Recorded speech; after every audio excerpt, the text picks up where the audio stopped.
Can I just speak? Is that okay? I gotta sort of ease myself into it. I've never been a major talker. I like to keep things to myself. It's interesting how I think we're all a part of all the big planetary decisions and shit, but it's like we've been doing things wrong for so long now that it starts to just feel okay after a while, like this is how things ought to be.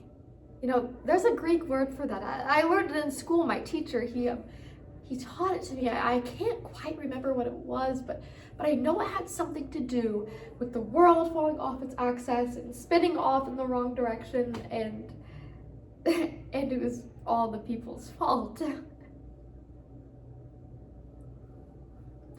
Every 9 minutes, Child Protective Services gets a call about child sexual abuse, and 97% of the perpetrators are known to the victim, whether it be family, friends, acquaintances, or even teachers.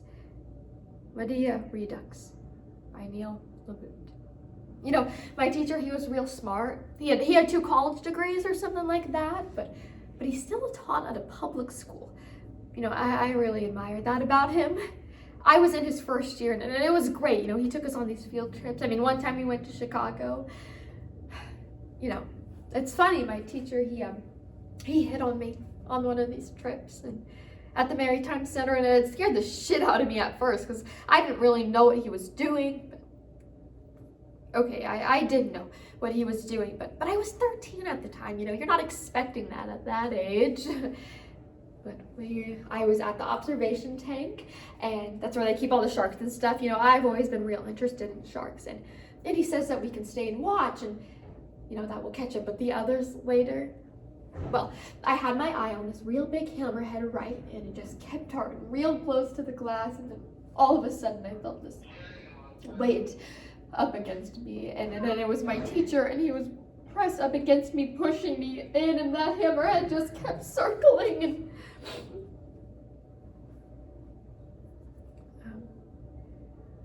he wouldn't look at me after that. He was always real nice before, showing me pictures and magazines. Well, after that trip, he would look at me. Well, then one Friday rolls around, and my dad forgot to pick me up, and so we call his work, and we call home, and half an hour rolls by, and he says he'll take me. So we get into his car, and there's this woman playing on the tape player, and she sounds real soft and painful. And I've never heard anything so fragile sounding, and so I ask him who this is, and he says it's Billie Holiday, and that it's all he ever listens to, and he has a smile on his face. And he pulls over, and he kisses me. Oh my God, he kisses me, and I imagine it must have felt like back in the myths when kisses were first invented, when men could kiss you like that and then go to war, and then you could wait a lifetime for them to come back. That's how he kissed me. I won't elaborate or cover too much into cover the relationship stuff, not because it's a secret. Well, it is, but I just don't think it much pertains to the rest. So we started going out after that. Well, as much as a junior high teacher and a 13-year-old can go out, but we did. That's what we did. And I know what you're thinking. You're probably thinking it's all my fault, or that he's some molester or something, but that really wouldn't be true. Either side of it, really. Well, then I found out about the baby, that I was having one in July, and I didn't even cry. I should have cried. I'm a kid myself, but there are times where you age 10 in a few seconds. Well, I found out, and I went straight to his place to discuss it, and it kind of caught me because I didn't know what he was going to think, but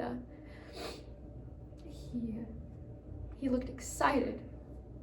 He said that he loved kids and that he couldn't think of anything better than having a son or something. He said that we would have to be careful. And I promised him that I would keep our secret. I promised him I wouldn't tell anybody. And he said that he would have to go away for a couple weeks at the end of the summer to finish up his degree or something. And, that was hard on me. I'm not gonna lie and say it wasn't, because it was. I was scared. But it would be good for us, he said, getting his degree. So then I went home, and then I sat on the couch and I watched afternoon television, because what else are you gonna do, What else? The day that I found out that he left his position, I was in the front office handing in a vaccination report, and the front office lady goes, "It's such a shame about your art and science teacher, but yes, they need good teachers in Phoenix as much as anywhere else."